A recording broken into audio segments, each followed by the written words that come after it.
Good morning, dear students. Welcome to this online lecture.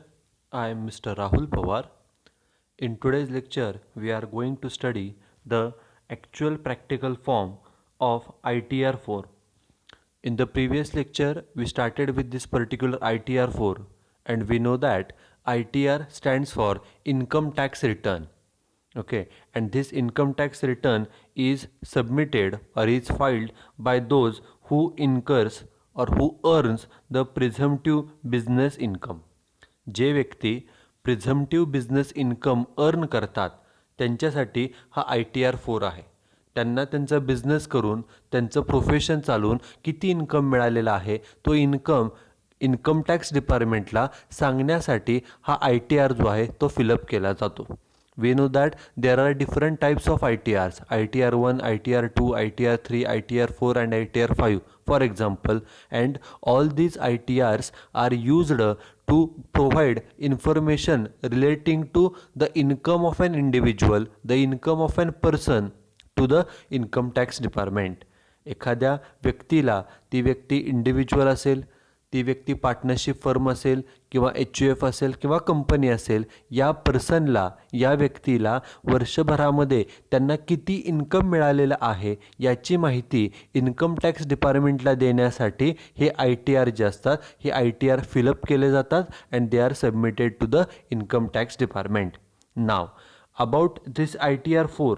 हा जो ITR 4 आहे, in the previous lecture we studied that this ITR 4 is used by those persons who selects the presumptive taxation scheme under the Income Tax Act. जे व्यक्ती, the person may be an individual, the person may be a partnership firm, or the person may be a Hindu undivided family. A person who selects the presumptive taxation scheme under Income Tax Act, then they have to file their return of income by submitting the ITR 4. जे व्यक्ती, ज्या व्यक्तींनी, तो व्यक्ती कदाचित individual असेल, तो व्यक्ती कदाचित पार्टनरशिप फर्म असेल किंवा तो व्यक्ती कदाचित HUF असेल, यांनी जर प्रिझम्प्टिव्ह टॅक्सेशन स्कीम जर निवडली असेल तर या स्कीम अंतर्गत त्यांचं इन्कम किती आहे हे इन्कम त्यांना कम्युनिकेट करण्यासाठी त्यांना ITR 4 हा जो फॉर्म आहे, जो प्रिझम्प्टिव्ह बिझनेस इन्कमचा फॉर्म मानला जातो, हा फॉर्म फिलअप करून तो इन्कम टॅक्स डिपार्टमेंटमध्ये जमा केला जातो. नाव about this lecture, in this particular lecture we are going to study this particular ITR 4 form. हा जो काय फॉर्म आहे ITR 4 हा ॲक्च्युली फॉर्म फिलअप कशा पद्धतीने केला जातो. आपण पाठीमागच्या लेक्चरमध्ये पाहिलं की there are 2 alternatives for filling this form. हा जो ITR 4चा फॉर्म आहे तो फॉर्म फिलअप करण्यासाठी 2 ऑप्शन्स आहेत. Okay, the first option is that a person can fill up this form electronically.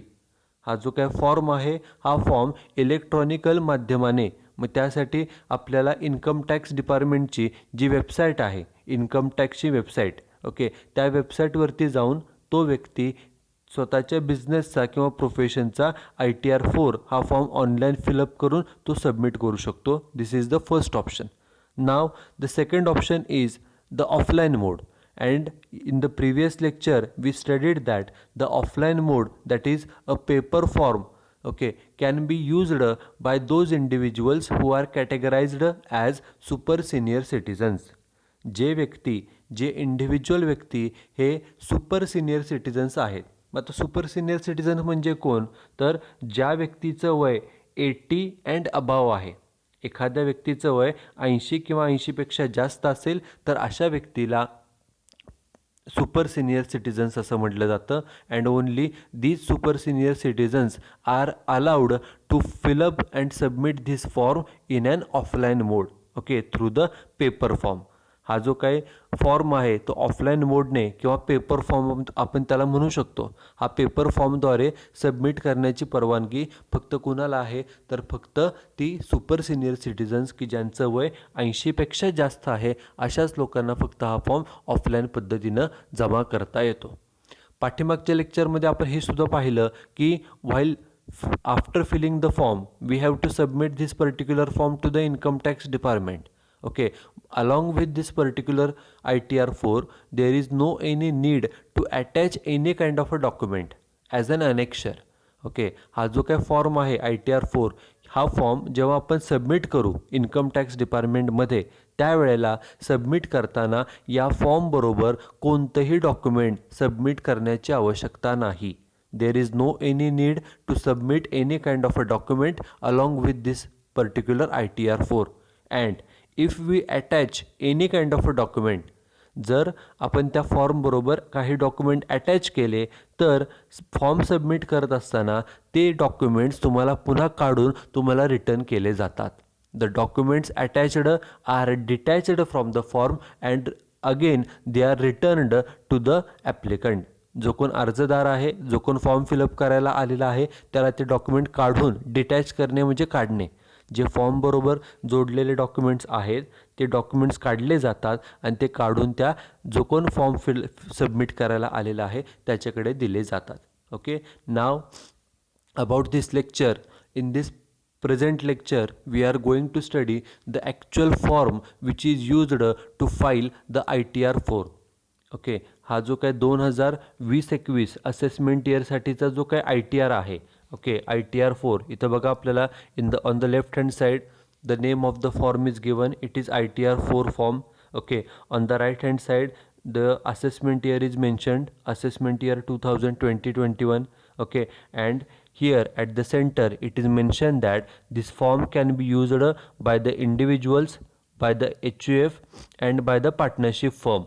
Okay, and next condition is that having being a resident and having total income up to rupees 50 lakhs. Up to rupees 50 lakhs means those persons, those individuals, those partnership firms and those HUFs whose income is up to 50 lakhs. Up to 50 lakhs means having income less than 50 lakhs. ज्या बिझनेसचं, okay, ज्या व्यक्तीचं ज्या partnership फर्मचं किंवा ज्या HUFचं annual income हे 50 लाखापेक्षा कमी आहे and having income from business and profession, okay, which is calculated under section, the sections are given 44AD, 44ADA and 44AE. Okay, ज्या व्यक्तीला किंवा ज्या पार्टनरशिप फर्मला किंवा ज्या HUFला ह्या सेक्शन अंतर्गत बिझनेस आणि प्रोफेशनमधून इन्कम मिळतं, मग तो सेक्शन 44AD असेल, सेक्शन 44ADA असेल किंवा सेक्शन 44AE असेल, हे तिन्ही सेक्शन्स हे प्रिझम्प्टिव्ह टॅक्सेशनचे सेक्शन्स आहेत. म्हणजे थोडक्यामध्ये जे मागाशी सांगितलं की this particular ITR4 is used by those persons who have selected the presumptive taxation scheme under the income tax act. तो व्यक्ती इंडिव्हिज्युअल असेल, तो व्यक्ती पार्टनरशिप फर्म असेल किंवा तो व्यक्ती HUF असेल, जर अशा व्यक्तींनी प्रिझम्प्टिव्ह टॅक्सेशन स्कीम निवडली असेल इन्कम टॅक्स ॲक्टमधील आणि त्यांचं वार्षिक उत्पन्न if their annual income is less than ₹50 lakhs, then they have to fill up this ITR4 and have to submit it to the income tax department. Okay, मग आता बघा इथं पुढे काय सांगितलेलं आहे. The first part is titled as part A which is general information. Okay, पहिल्यांदा जे जनरल इन्फॉर्मेशन आहे, right from A1, A2, A3, A4 अशा आपल्याला एकूण पॉईंट्स किती दिलेत बघा. We are given near about 23 to 24 points. आपल्याला एकूण बघा इथं 23 पॉईंट्स दिलेले आहेत. ही जनरल इन्फॉर्मेशन आहे. आता ह्या जनरल इन्फॉर्मेशनमध्ये काय काय फिलअप करायचे बघा, त्यासाठी त्यांनी आपले इन्स्ट्रक्शनसुद्धा दिलेले आहेत. बघा, item by item instructions to fill up this return form. Okay, ह्यामध्ये काय काय इन्फॉर्मेशन भरायची. पार्ट एमध्ये, पार्ट ए जो आहे, the first part is relating to the general information. बघा, त्यामध्ये पहिली फील्ड आहे A1, जे आपण आत्ता पाहिले. A1पासून सुरुवात आहे आणि A23 पर्यंत हा त्याचा लास्ट नंबर आहे. A23 पर्यंत. ओके, 23-24 आपल्याला पॉईंट्स दिलेले आहेत. मग जो आता फर्स्ट पॉईंट आहे, पहिल्यांदा आपल्याला A1मध्ये विचारलं आहे द फर्स्ट नेम. ओके, ज्या व्यक्तीचं आपण हे ITR फिलअप करतो आहे त्या व्यक्तीचं पहिलं नाव म्हणजे काय, फर्स्ट नेम आपण त्याला म्हणतो. फॉर एक्झाम्पल, एखाद्याचं फुल नेम जर सपोज राजेश विक्रम चव्हाण असेल तर त्यापैकी त्याचं स्वतःचं नाव काय आहे तर राजेश आहे. वडिलांचं नाव त्याला आपण मिडल नेम म्हणतो. ओके, ते मिडल नेम असेल आणि जे आडनाव आहे त्याला आपण सरनेम म्हणतो. मग आपल्याला नाव लिहायचं आहे आणि नाव कोणतं लिहायचं बघा, तर enter the first name as per the PAN card. PAN कार्डवरती जे आपलं फर्स्ट नेम प्रिंट होऊन आलेलं आहे ते फर्स्ट नेम आपल्याला ॲज इट इज त्या फॉर्ममध्ये A1 ह्या फील्डमध्ये रेकॉर्ड करायचं आहे. व्यक्तीचं फर्स्ट नेम, तुम्ही तुमचा विचार करा. ओके, तुमचं सपोज पॅन कार्ड आहे, तुमचं फर्स्ट नेम काय आहे, ते फर्स्ट नेम तुम्ही ह्या A1 या बॉक्समध्ये लिहिणं अपेक्षित आहे. हा जो ॲक्च्युली आपला जो फॉर्म आहे, ओके, ॲक्च्युली जो फॉर्म आहे हा फॉर्म आहे. इथं आपल्याला विचारले फर्स्ट नेम सांगितले आणि इथं बॉक्स रिकामा आहे, तिथं आपण फर्स्ट नेम लिहिणं अपेक्षित आहे. पुढे A2 इथे मिडल नेम विचारलं आहे, इथं मिडल नेम लिहायचं, तेही कॅपिटलमध्ये. त्यानंतर पुढे लास्ट नेम विचारलं आहे, लास्ट नेम म्हणजे आपलं सरनेम, ते सुद्धा तिथं बॉक्समध्ये लिहिणं अपेक्षित आहे. प्रत्येक जो काय आपल्याला माहिती विचारली आहे त्याला कोड दिलेला आहे, A1 A2 A3 A4 A5 A6 वगैरे वगैरे असे आपल्याला पॉईंट्स हे दिलेले आहेत. त्यापैकी आपण आत्ता पहिल्यांदा बघितलं, त्यांनी सांगितलं आहे की फर्स्ट नेम, आणि फर्स्ट नेम लिहिताना ॲज पर पॅन कार्ड. त्यानंतर जो सेकंड फील्ड आहे ते आहे मिडल नेम. ओके, ज्या व्यक्तीचं आपण ITR फिलअप करतो आहे त्या व्यक्तीचे middle name. Okay, middle name म्हणजे फादर्स नेम. ओके, तिथं काय सांगितलं बघा, enter middle name as per PAN card. PAN कार्डवरती जसं मिडल नेम आहे त्याच प्रकारे तुम्ही मिडल नेम इथं सुद्धा मेन्शन करायचे. Then third field is last name. Last name म्हणजे सरनेम. आपण ज्या व्यक्तीचं हा फॉर्म फिलअप करतो आहे त्या व्यक्तीचं last name means surname. We have to write the last name as per the PAN card. त्यामुळे फर्स्ट नेम असेल, मिडल नेम असेल किंवा लास्ट नेम असेल, we have to write the first names, middle name and last name as per the details given on the PAN card. PAN कार्डवरती जशी माहिती आहे नावाची त्याप्रमाणे आपण नाव हे लिहिणं अपेक्षित आहे. These are the 3 fields. Now the fourth field is PAN. PAN means PAN number. Okay, we have to write down the PAN number which is prescribed, which is printed on the PAN card. बघा, enter the PAN in PAN card. आपल्याला माहिती आहे की जो PAN number असतो, PAN number is a 10 digit alphanumeric number in which there are certain alphabets and certain numbers. Okay, we have to write down the correct PAN number as per the PAN card. This is field number 4. Now the fifth field is date of birth, जन्म तारीख. Okay, date of birth. बघा, enter the date of birth as per the PAN card. Okay, the date of birth is also printed on the PAN card and we have to write down this birth date on the ITR form also. आपली जी birth date आहे, जी pan कार्डवरती print झालेली आहे, तीच birth date आपण इथं mention करणं गरजेचं आहे. Now after that the 6th field, 7th field, 8th field and 9th field plus other fields, they are related to the address. Okay, ज्या व्यक्तीचा आपण ITR फॉर्म हा फिलअप करत आहोत त्या व्यक्तीचा ॲड्रेस. मग फॉर एक्झाम्पल ॲड्रेस आता लिहिताना, okay, in the previous practical lectures also we studied that while writing the address we should write the complete address. Okay, जो आपला पत्ता आहे तो पूर्ण पत्ता लिहिणं अपेक्षित आहे आणि आपला पत्ता ज्या सिक्वेन्समध्ये आहे त्याच सिक्वेन्समध्ये तो एकाखाली एक येणं हा अपेक्षित आहे. बघा, मग सुरुवातीला विचारलं आहे की फ्लॅट नंबर किंवा ब्लॉक नंबर असेल तर लिहा. ब्लॉक नंबर म्हणजे घराचा नंबर. नेक्स्ट A7मध्ये नेम ऑफ प्रिमायसेस किंवा बिल्डिंग किंवा विलेज. ओके, तुमचा जो काय प्रिमायसेस आहे, एरिया आहे, किंवा तुम्ही ज्या बिल्डिंगमध्ये राहता, ज्या अपार्टमेंटमध्ये राहता, ज्या गावामध्ये राहता त्याचं नाव टाका. ते नेक्स्ट इज रोड, स्ट्रीट और पोस्ट ऑफिस. ओके, तुमचं घर कोणत्या रोडला आहे, ओके, किंवा कोणत्या पोस्ट ऑफिस एरियात येतं, किंवा कोणता एरिया आहे, स्ट्रीट आहेत आजूबाजूला, त्या जागेचं किंवा त्या पोस्ट ऑफिसचं किंवा तो जो रोड आहे त्याचं नाव तिथं लिहिणं अपेक्षित आहे. त्यानंतर next point is area or locality. Okay, enter the name of area or locality where house is situated. तुमचं जे घर आहे ते कोणत्या एरियामध्ये आहे त्या एरिया मेन्शन करू शकता. Next field is A10 which is town, city or district. Okay, here we have to write down the name of our town or city. तुम्ही ज्या गावामध्ये राहताय किंवा शहरामध्ये राहताय किंवा जिल्ह्यामध्ये राहताय, ज्या एरियात तुमचं घर आहे त्या गावाचं किंवा शहराचं किंवा जिल्ह्याचं नाव मेन्शन करा. Then next is state, A11. State is Maharashtra. Okay, here we are given the drop down menu from the drop down menu we have to select our state. तिथं स्टेट आपल्याला आपण सिलेक्ट करायचं आहे. ओके, तिथं type करता येत नाही. जे ऑप्शन्स आपल्याला दिलेले आहेत त्यातून आपण महाराष्ट्र सिलेक्ट करू शकतो. Then next point is or next field is country. Okay, here we have to select our country from the drop down menu. We have to click on drop down menu, and from that drop down menu we have to select our country. जो काय drop down मेन्यूला click केल्यानंतर जे पर्याय येतील त्यामधून आपण आपल्याला India हे सिलेक्ट करायचं आहे. त्यानंतर next point is A13 which is pincode. Okay, pincode is a 6 digit numerical number. We have to write down our number in the pin code column. Then next is A14.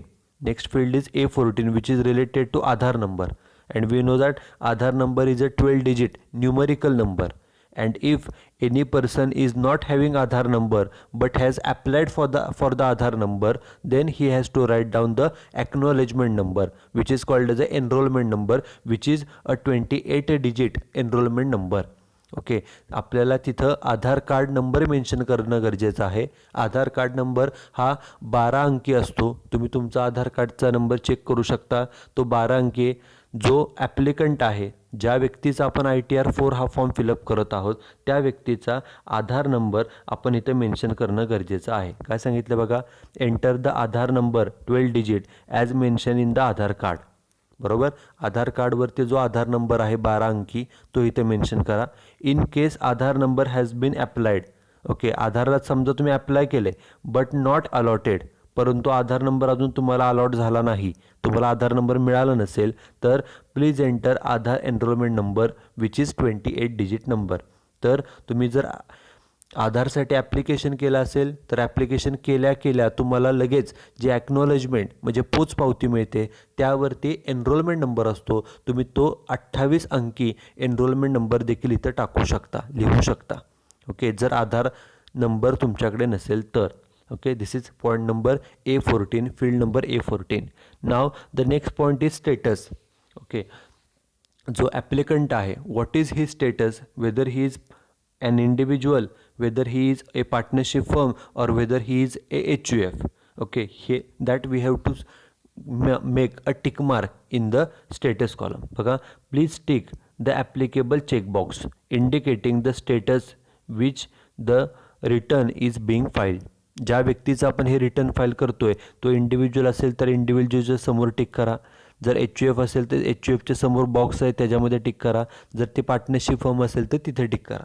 म्हणजे ज्या व्यक्तीचा आपण ITR हा fill up करत आहोत त्या व्यक्तीचं जे स्टेटस आहे, तो व्यक्ती इंडिव्हिज्युअल आहे का ती व्यक्ती पार्टनरशिप फर्मचं आपण रिटर्न फाईल करतोय का HUFचं, ते फक्त टिकमार्क करणं गरजेचं आहे. Now the next field is A16. Okay, in this particular field we have to write down the contact details. Okay, आपण त्या व्यक्तीची बेसिक इन्फॉर्मेशन लिहिली, त्याचं नाव, मिडल नेम, सरनेम, त्याचा पॅन नंबर, त्या व्यक्तीचा आधार नंबर, त्या व्यक्तीचा ॲड्रेस. आता त्या व्यक्तीच्या कॉन्टॅक्ट डिटेल्स म्हणजे त्यामध्ये टेलिफोन डिटेल्स असतील किंवा ईमेल ID असेल. बघा, A16मध्ये काय सांगितले, residential office phone number with STD code. Phone number तरी मेन्शन करा किंवा mobile number. Okay, mobile number 2 mention करायचे. जर 2 असतील तर 2 किंवा 1 मेन्शन केला तरी चालेल. बघा, enter the residential or office landline number with STD code. जर तुम्ही लँडलाईन नंबर देत असाल तर STD कोड सहित द्यायचा आहे. Or enter the pan holders mobile number. ज्या व्यक्तीचा आपण हे ITR फॉर्म फिलअप करत आहोत त्या व्यक्तीचा मोबाईल नंबर इथं देणं हा गरजेचं आहे. And this will be used for official communication with the pan holder. Okay, it means if there is any problem, if there is any doubt in future, then income tax department will contact the applicant on this particular contact number. So we have to give the contact number correctly. Then next point is A17, which is mobile number 2. Okay, enter the mobile number of PAN holder or that of any other person as an alternative number for communication. Sometimes we know that due to technical mistakes or technical errors, our contact number, whether it is landline number or a mobile number, it is not in a reach. Okay, it is outside reach okay, आपला mobile number काही वेळेला out of नेटवर जाऊ शकतो, telephone number बंद राहू शकतो, म्हणून एक अल्टरनेटिव्ह नंबर म्हणून आपल्याला तिथं आपला स्वतःचा किंवा फॅमिलीतल्या कुणाचा तरी नंबर द्यावा लागतो. This is alternative number which we have to write down in the field A17. Now the next is A18. Here we have to write the email address. Okay, email address of the applicant. Enter the PAN holder's email address. This will be used for official communication with the PAN holder. Okay, along with contact number, the email ID is also used for making communication with the taxpayer. Income tax department हे tax पेयरशी जे communication करतं ते telephone number mobile नंबरद्वारे पण करतं, त्याचबरोबर email I D थ्रूसुद्धा करतं. So आपण आपला ईमेल आय डी जो आपण ऑपरेट करतो वापरतो तो ईमेल आय डी आपण देणं गरजेचं आहे आणि त्याचबरोबर अल्टरनेटिव्ह ईमेल आय डीसुद्धा प्रोव्हाइड करणं हे गरजेचं आहे in email address number 2. Okay, this is field number A18. Now the next field is nature of employment. Okay, जर तो व्यक्ती एखाद्या ठिकाणी नोकरी करत असेल तर ते नोकरीचं स्वरूप काय, what is the nature of employment. Nature of employment म्हणजे तो व्यक्ती सेंट्रल गव्हर्नमेंट एम्प्लॉई आहे का स्टेट गव्हर्नमेंट एम्प्लॉई आहे का पब्लिकमध्ये काम करतो आहे का प्रायव्हेट कंपनीत काम करतो आहे का पेन्शनर आहे, ते आपल्याला सिलेक्ट करायचं आहे. बघा, in case of individual please tick the applicable checkbox. त्यातला पहिला बॉक्स आहे ए, तो आहे if you are a central government employee. जर तुम्ही केंद्र सरकारचे कर्मचारी असाल देन टिक सेंट्रल गव्हर्नमेंट, तिथं टिक करा. This is first. Second is if you are a state government employee tick state government. जर तुम्ही राज्य सरकारी कर्मचारी असाल तर स्टेट गव्हर्नमेंट या ऑप्शनला टिक करा. Third is if you are an employee of public sector enterprises. जर तुम्ही पब्लिक सेक्टर एंटरप्राइजमध्ये ओके एखाद्या पब्लिक कंपनीमध्ये नोकरी करत असाल तर tick public sector undertaking. This is third option. Fourth option is if you are getting the pension. जर तुम्हाला पेन्शन मिळत असेल तर टिक पेन्शनर्स, तर तुम्ही पेन्शनर आहात असं टिक करा. Fifth is if you are an employee of private sector concern. जर तुम्ही एखाद्या खाजगी कंपनीमध्ये नोकरी करत असाल तर आदर या ऑप्शनला टिक करा. And last is if you have income from family pension etcetera tick not applicable. जर तुम्ही तिथं कुठेही काम करत नसाल, तुम्हाला फक्त फॅमिली पेन्शन मिळत असेल, ओके फॅमिली पेन्शन जी एकट्यासाठी नाही पूर्ण फॅमिलीसाठी मिळते, तर तिथं नॉट ॲप्लिकेबलला तुम्ही टिक करू शकता. Okay, this is field number A19. Now the next field is A20 which is filed under section. Okay, हा जो काय ITR 4 हा फॉर्म आहे हा आपण जो फिलअप करून सबमिट करतोय हा कोणत्या सेक्शन अंडर जमा करत आहोत, त्यासाठी आपल्याला सेक्शन जवळपास एक 4 ते 5 दिलेले आहेत. बघा, please tick the applicable checkbox indicating section under which the return is being filed. आपण हे रिटर्न इन्कम टॅक्स रिटर्न कोणत्या सेक्शनच्या अंडर फिलअप करत आहोत ते आपल्याला टिकमार्क करायचे आहे. त्यातला जो पहिला ऑप्शन आहे तो बघा, if filed voluntarily on or before the due date. जर आपण स्वतःहून ड्यू डेटच्या अगोदर हा फॉर्म फिलअप करत असू, नॉर्मली सर्वजण ड्यू डेटच्या अगोदरच फॉर्म भरतात, त्यांच्यासाठी सेक्शन आहे सेक्शन 139 सबसेक्शन 1. नॉर्मली सर्वांची टिकमार्क इथेच येते, हा एक. सेकंड आहे if filed after the due date. जर आपण ड्यू डेट जी होती फॉर्म फिलअप करण्याची फॉर्म सबमिट करण्याची त्याच्यानंतर हा फॉर्म जमा करत असू तर सेक्शन आहे 139 सबसेक्शन 4, त्याला टिक करा. This is second. थर्ड आहे if this is a revised return. हे जे इन्कम टॅक्स रिटर्न आपण फिलअप करतोय हे जर रिव्हाइज्ड रिटर्न असेल, दुरुस्त करून पुन्हा भरत जर हे रिटर्न असू तर त्याच्यासाठी सेक्शन आहे section 139 subsection 5. And last is if filed in pursuance with the to an order under section 119 subsection 2 subsection B condemning to delay tick 119 subsection 2 subsection B. Okay, जर आपल्याला एखादी इन्कम टॅक्स डिपार्टमेंटकडून ऑर्डर आली असेल okay आणि त्याच्यानुसार in pursuance with the order, त्या सूचनेनुसार त्या ऑर्डरनुसार जर आपण हे रिटर्न फाईल करत असू तर हा चौथा ऑप्शन आपल्याला सिलेक्ट करणं गरजेचं आहे. म्हणजे आपण जे ITR फॉर्म हा फिलअप करतोय तो कोणत्या सेक्शन अंडर करतोय ते फक्त आपल्याला टिकमार्क करायचे आहे. एकतर टिकमार्क या ठिकाणी येईल या 4पैकी एक, किंवा पुढे काय सांगितलं बघा, or filed in response to notice.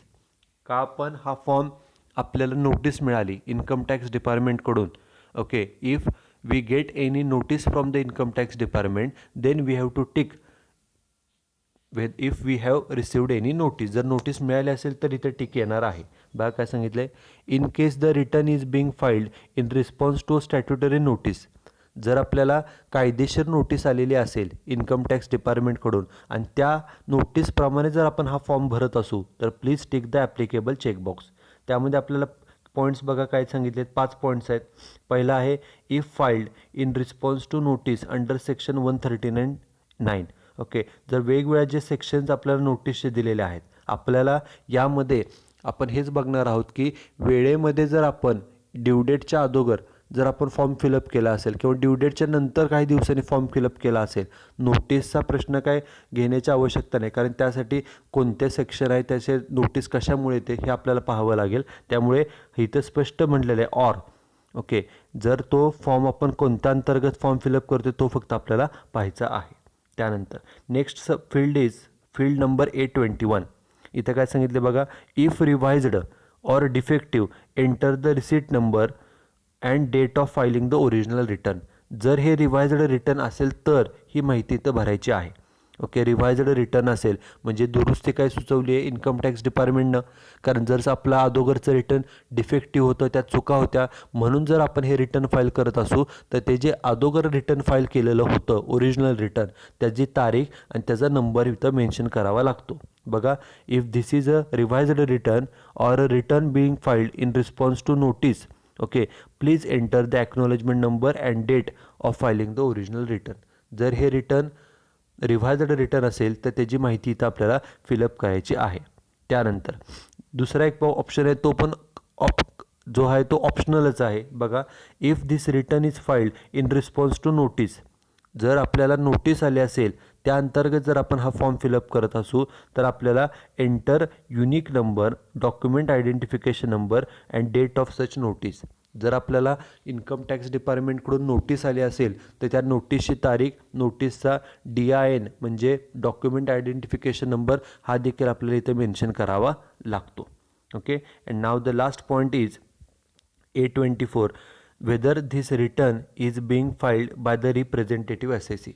तुम्ही स्वतः जर हा स्वतःचं रिटर्न स्वतः फिलअप करत असाल तर प्रश्न कोणताच येत नाही, परंतु जर तुम्ही एखाद्या दुसऱ्या व्यक्तीचं रिटर्न फाईल करत असाल तर तुम्हाला रिप्रेझेंटेटिव्ह, प्रतिनिधी असं मानलं जातं. अशा केसमध्ये जर तुम्ही दुसऱ्याचं रिटर्न फिलअप करत असाल तर जो फिलअप करणारा आहे, फॉर्म फिलअप करून सबमिट करणार, त्याचे डिटेल्स इथं भरावे लागतात. Please tick the applicable checkbox in case return being filed by representative SSE. Okay, त्यात काय काय इन्फॉर्मेशन द्यावी लागेल तर तो रिप्रेझेंटेटिव्ह SSE जो फॉर्म भरणारा आहे, ओके, त्याचं नाव काय, त्याच्यानंतर त्याची कपॅसिटी काय, capacity of the representative. Okay, त्यानंतर त्या रिप्रेझेंटेटिव्हचा ॲड्रेस, त्या रिप्रेझेंटेटिव्ह प्रतिनिधीचा पॅन नंबर आणि आधार नंबर, ही सर्व माहिती जर तो फॉर्म एखादा रिप्रेझेंटेटिव्ह प्रतिनिधी म्हणून भरत असेल तर ही सर्व माहिती तिथं रेकॉर्ड करणं हे गरजेचं आहे. Okay, so this is the general information which is required to be filled as per the ITR 4. Okay, हा जो ITR 4चं फर्स्ट पेज आहे, ITR 4 is a 5-page form. Okay, but for our convenience we have classified or we have make number of pieces of this particular form. Okay, त्यापैकी A1 पासून आपण आत्ता A24 पर्यंतची सर्व माहिती बघा. शेवटचं पॉईंट येतं की रिप्रेझेंटेटिव्हचं नाव, कपॅसिटी, ॲड्रेस आणि त्या रिप्रेझेंटेटिव्हचा पॅन नंबर, इथपर्यंत आपण माहिती पाहिलेली आहे. This is part A. Now the next part is part B. Part B is related to gross total income. Okay, त्या व्यक्तीचं, ज्या व्यक्तीचं आपण ITR फिलअप करत आहोत त्या व्यक्तीचं ग्रॉस टोटल इन्कम आपल्याला कॅल्क्युलेट करायचं आहे. त्यामध्ये सर्वात महत्त्वाचं बघा, फर्स्ट पार्ट आहे B1. B1 सांगतो इन्कम फ्रॉम बिझनेस प्रोफेशन. त्या व्यक्तीला एकूण बिझनेस आणि प्रोफेशनमधून किती इन्कम मिळालं त्यासाठी पुढं सांगितलं बघा, ॲज पर E8 शेड्यूल. खाली आपल्याला शेड्यूल्स दिले आहेत फॉर्मच्या शेवटी, त्या शेड्यूलप्रमाणे तिथे शेड्यूलमध्ये आपण डिटेल्ड इन्कम कॅल्क्युलेट करणार आहोत. ओके, आणि ते इन्कम जे येईल ते आन्सर फक्त इथं या B1 बॉक्सच्या समोर इथे मेन्शन करणं गरजेचं आहे. इथं फक्त आपल्याला अमाऊंट लिहायचे, ॲक्च्युअल कॅल्क्युलेशन हे फॉर्ममध्ये सर्वात शेवटी आपल्याला करायचं आहे. This is first. सेकंड बघा, सेकंड आहे B2. ओके, तो कशासाठी आहे इथं स्पेसिफिकली मेन्शन केला आहे, ग्रॉस सॅलरी. आपल्याला ग्रॉस सॅलरी कॅल्क्युलेट करायची. ती कशी कॅल्क्युलेट करणार बघा. तिथं हा ग्रॉस सॅलरीला 1 म्हटलेलं आहे. Okay, 1A salary as per section, सॅलरीचा अमाऊंट घ्या. त्यानंतर 1B परक्विजिट्स किती मिळाले ते घ्या. त्यानंतर profit in lieu of salary हे घ्या. आणि ह्या तिन्हींची बेरीज ही या ठिकाणी ग्रॉस सॅलरी म्हणून मेन्शन केली जाते. आता त्या ग्रॉस सॅलरीमधून खाली काय करायचे, लेस अलावन्सेस एक्झम्प्ट अंडर सेक्शन 10. यापैकी एक्झम्प्टेड अलाउन्सेस कोणते त्याची अमाऊंट इथं आपल्याला मेन्शन करायची आणि ती वजा करून ही जे काय ग्रॉस सॅलरी आहे त्यातून हे एक्झम्प्टेड अलाउन्सेस वजा करून आपल्याला ही नेट सॅलरी इथे मिळणार आहे. नेट सॅलरी कॅल्क्युलेट केल्यानंतर त्यातून काय आपण डिडक्शन्स मिळतात. 3 डिडक्शन अंडर सेक्शन 16 त्या तुम्ही सॅलरी टॉपिकमध्ये शिकलेला आहात. एक म्हणजे स्टँडर्ड डिडक्शन जे 50,000 मिळते ती इथं लिहा. दुसरी डिडक्शन एंटरटेनमेंट अलाउन्सची, ती डिडक्शन फक्त गव्हर्नमेंट एम्प्लॉयला मिळते ती अमाऊंट. त्यानंतर प्रोफेशनल टॅक्स जेवढा पेड केला ती अमाऊंट. या तिन्ही अमाऊंट मेन्शन करा. या तिन्हींची बेरीज ही या डिडक्शनमध्ये लिहिली जाते. आणि नंतर जे सॅलरी इन्कम आहे ते कॅल्क्युलेट कसं होईल, तर जी नेट सॅलरी आलेली आहे, नेट सॅलरी त्यामधून डिडक्शन वजा केल्या की आपल्याला इथं इन्कम फ्रॉम सॅलरीचा आन्सर हे मिळणार आहे. ओके, हे इन्फॉर्मेशन कधी फिलअप करायचे बघा, तर जर त्या व्यक्तीला सॅलरी किंवा पेन्शनमधून उत्पन्न मिळत असेल तर. सॅलरी हे सॅलरी इन्कम आहे. इवन जर एखाद्याला पेन्शनद्वारे इन्कम मिळत असेल तर त्याला देखील सॅलरी इन्कमच म्हटलं जातं. ते सॅलरी हेड अंतर्गत टॅक्सेबल मानलं जातं. This is B part which is related to income from salary. तिसरा पार्ट आहे तो हाऊस प्रॉपर्टीशी रिलेटेड आहे. जर त्या व्यक्तीकडे एखादी हाऊस प्रॉपर्टी असेल, ती हाऊस प्रॉपर्टी ही सेल्फ ऑक्युपाईड आहे का ती लेट आऊट आहे याला टिक करा. का ती डीम्ड लेट आऊट आहे त्याला आपल्याला टिक करावं लागतं. जर हाऊस प्रॉपर्टी स्वतःसाठी वापरत असू तर सेल्फ ऑक्युपाईड, जर रेंटवरती दिली असेल तर त्याला लेट आऊट आपण म्हणतो. त्याप्रमाणे तिथं टिकमार्क करायची आहे. त्यानंतर त्या हाऊस प्रॉपर्टीचे इन्कम, मग त्यामध्ये अगदी त्या हाऊस प्रॉपर्टीमधून किती ग्रॉस रेंट रिसिवड आहे किंवा किती मिळणार आहे, त्यातून तुम्ही म्युन्सिपल टॅक्स पेड किती केला, त्या घराची नेट ॲन्युअल व्हॅल्यू किती, नेट ॲन्युअल व्हॅल्यूनंतर त्यातून डिडक्शन, मग ते 30% of net annual value standard deduction घ्या, इंटरेस्ट ऑन लोन घ्या वगैरे वगैरे. हे कॅल्क्युलेट करून आपल्याला त्या व्यक्तीचं इन्कम फ्रॉम हाऊस प्रॉपर्टी हे देखील कॅल्क्युलेट करायचं आहे. पहिल्यांदा बिझनेसचं इन्कम एक होतं, दुसरं होतं इन्कम फ्रॉम सॅलरी आणि तिसरं आहे इन्कम फ्रॉम हाऊस प्रॉपर्टी. त्याचप्रमाणे जे चौथं हेड ऑफ इन्कम आहे ते आहे इन्कम फ्रॉम अदर सोर्सेस. जर त्या व्यक्तीला अदर सोर्सेस थ्रू इन्कम मिळालं असेल, इतर काही सोर्सेस थ्रू, मग ते डिव्हिडंड असेल, इंटरेस्ट असेल किंवा आणि कोणतं इन्कम असेल तर ते इन्कमची अमाऊंट हे देखील इथं मेन्शन करणं गरजेची आहे. ओके, आणि ते कॅल्क्युलेट केल्यानंतर आपण एकूण 4 हेड्स पाहिले. पहिलं बिझनेसचं इन्कम त्याला B1 म्हटलं आहे. त्यानंतर सॅलरी इन्कम त्याला B2, B1, B2. त्यानंतर हाऊस प्रॉपर्टी इन्कमला B3 आणि हे आत्ताचं B4. आणि या सगळ्यांची बेरीज त्याला म्हणायचं ग्रॉस टोटल इन्कम. बघा इथे लिहिले B1 + B2 + B3 + B4. त्याला नाव द्या ग्रॉस टोटल इन्कम. ती अमाऊंट घ्यायची ह्या B5मध्ये. त्याच्यानंतर हा झाला पार्ट बी. आता पुढचा जो पार्ट आहे पार्ट सी, तो आहे deductions and taxable total income. त्यामध्ये पहिल्यांदा आहे डिडक्शन. मग हा जे काय व्यक्तीचं इन्कम आहे त्या इन्कममधून कोणकोणत्या डिडक्शन त्यांना मिळणार आहेत. Whether you have made any investment, deposit or payment. Okay, जर त्या व्यक्तीने काही इन्व्हेस्टमेंट केल्या असतील, गुंतवणुकी केल्या असतील, काय पेमेंट्स केल्या असतील तर त्याच्या डिडक्शन ATC असेल, ATCC असेल, ATCD1 असेल, CD1 असेल. हे वेगवेगळे सेक्शन. त्यापैकी आपल्याला सगळ्यात महत्त्वाचं म्हणजे ATC सेक्शन. त्यानंतर ATD सेक्शन हा आपल्यासाठी सर्वात महत्त्वाचा असतो, जो मेडिकल इन्शुरन्स प्रीमियमसाठी आहे. त्यानंतर ATDD असतो, ATDDB असतो. ह्या सेक्शन अंतर्गत किंवा ATG डोनेशनचा आहे, ATE आहे. ओके, या सेक्शन अंतर्गत जर कोणतं पेमेंट केलं असेल किंवा इन्व्हेस्टमेंट केली असेल तर त्याच्या डिडक्शन किती त्याची अमाऊंट ही या पर्टिक्युलर सेक्शनच्या समोरच्या बॉक्समध्ये लिहिणं गरजेचं आहे. आणि आपल्याला एकूण C1 पासून C18पर्यंत अशा 18 प्रकारचे सेक्शन दिलेले आहेत. ज्या ठिकाणी आपण इन्व्हेस्टमेंट केली असेल किंवा पेमेंट केलं असेल त्या ठिकाणी अमाऊंटल्या, बाकी ठिकाणी डॅश करा आणि या सर्वांची बेरीज करा. त्याला नाव द्यायचं टोटल डिडक्शन. बघा इथे लिहिलं आहे total deduction. Add item C1 to C18, C1 to C18ची बेरीज आणि तिथं C19मध्ये लिहायची. ते लिहिल्यानंतर आपल्याला टॅक्सेबल इन्कम शोधायचे. टॅक्सेबल इन्कम कसं येईल, तर मगाशी जे काय आपण ग्रॉस टोटल इन्कम कॅल्क्युलेट केलं आहे त्यामधून ग्रॉस टोटल इन्कममधून हे जे काही डिडक्शन्स आहेत त्या वजा केल्या की आपल्याला टॅक्सेबल इन्कम मिळेल. बघा, taxable income B15 minus C19. B15 म्हणजे हे ग्रॉस टोटल इन्कमची अमाऊंट आणि B19 म्हणजे C19 म्हटलं, C19 म्हणजे ही डिडक्शनची अमाऊंट वजा केली की आपल्याला टॅक्सेबल इन्कम मिळेल. Okay, now the next part is part D. Okay, part D is tax computation and status and tax status. जे काही इन्कम आपल्या आलेलं आहे, उदाहरणार्थ एखाद्या बिझनेसचे इन्कम सपोज 7,50,000 आला असेल तर त्याप्रमाणे त्या इन्कमवरती किती टॅक्स पेएबल आहे, त्यावरती काय रिबेट आहे का, रिबेट असेल तर तिथल्या त्या रिबेटवरती टॅक्स कोणता आहे का. ओके, त्यावरती हेल्थ अँड एज्युकेशन सेस जो 4% घेतो ते सर्व माहिती आपल्याला इथं फिलअप करायची. किंवा जर आपल्याला दंड भरावा लागला असेल तर किती इंटरेस्ट आपण पेनल्टी पेड करत आहोत किंवा इंटरेस्ट पेड करतो आहे किंवा ॲडव्हान्स टॅक्स किती पेड केला आहे, हे आपल्याला जी इन्फॉर्मेशन आहे एक्झाम्पलमध्ये त्यानुसार आपल्याला टॅक्सचं कॅल्क्युलेशन करायचं आहे.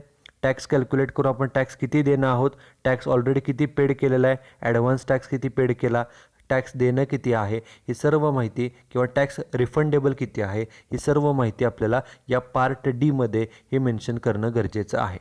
After that the next part is relating to the bank details of the applicant.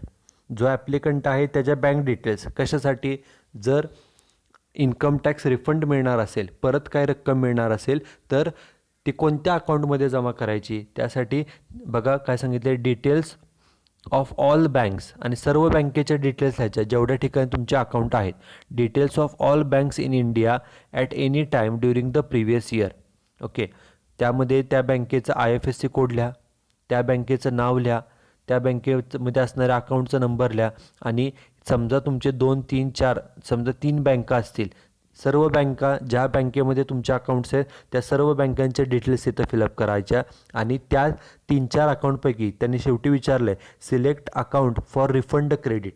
तुम्हाला जर इन्कम टॅक्स रिफंड मिळणार असेल, इन्कम टॅक्सकडून काही पैसे रिटर्न मिळणार असतील, तुम्ही जे आधा पैसे भरले असतील त्यातील काही पैसे जर परत मिळणार असतील तर या अकाउंटपैकी कोणत्या अकाउंटमध्ये पैसे जमा व्हावे असं तुम्हाला वाटतं तर त्या कॉलममध्ये टिकमार्क करायचे आहे.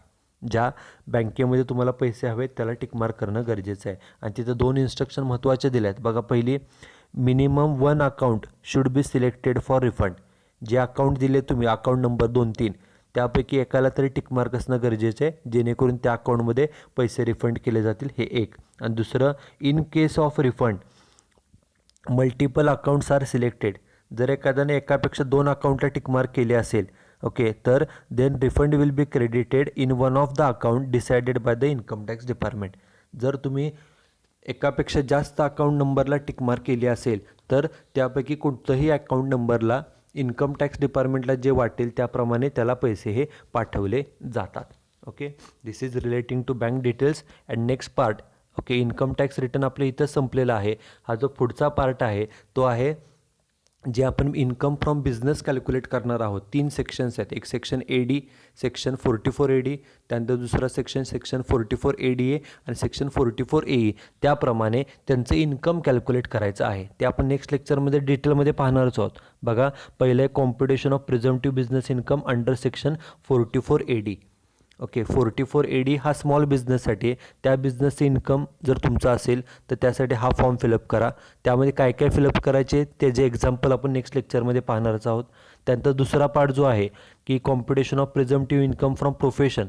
जर एखादा प्रोफेशनल व्यक्ती असेल, doctor, engineer, lawyer, interior decorator, consultant, तर त्या प्रोफेशनल व्यक्तीचं जे जर प्रिझम्प्टिव्ह इन्कम सिलेक्ट केलं असेल तर 44 ADA हा ऑप्शन आहे. त्यांचं इन्कम या ठिकाणी फिलअप करायचं आहे. त्यानंतर जो तिसरा सेक्शन आहे तो आहे सेक्शन AE. हा कुणासाठी आहे, जे ट्रान्सपोर्ट बिझनेस करतात, गुड्स ट्रान्सपोर्ट, त्यांच्यासाठी. आणि त्यांनी जर हा प्रिझम्प्टिव्ह टॅक्सेशन ऑप्शन निवडला असेल तर त्यांच्या बिझनेसची सर्व माहिती ही इथं फिलअप करणंही गरजेचं आहे. त्याचे देखील एक्झाम्पल आपण नेक्स्ट लेक्चरमध्ये पाहणार आहोत.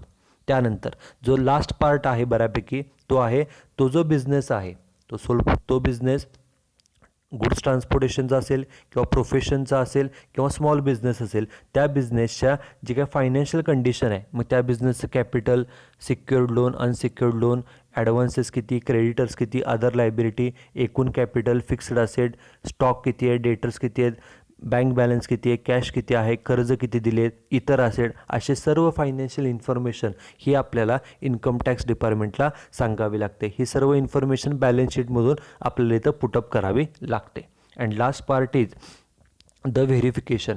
ओके, व्हेरिफिकेशनमध्ये काय लिहिलं जातं, आय म्हणजे स्वतःचं पूर्ण नाव लिहा. त्यानंतर डॉटर शब्द खोडा. ओके, जर तुम्ही मेल असाल तर सन हे राहील, डॉटर कट होईल. जर तुम्ही फिमेल असाल तर सनला टिक मार्क येईल. ओके, फुली येईल, डॉटर तिथं राहील. ओके, सन ऑफ तुमच्या पेरेंट्सचं नाव लिहा आणि declare that above information is correct. आणि I am making return in my capacity as own, तिथं ओन लिहा. ओके, प्लेस लिहा, प्लेस जे काय तुमचं आहे ते ठिकाण. डेट लिहा, तुम्ही अर्ज कधी करताय, तुमची सही करा. ओके, एवढी इन्फॉर्मेशन फिलअप करावी लागते.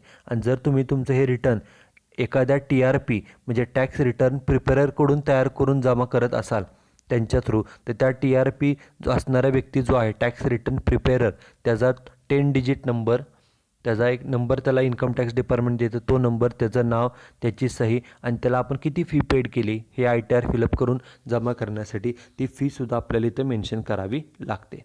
Okay, so this is the ITR 4 form which is used by those persons who selects the presumptive taxation scheme. In this lecture we have studied this particular form.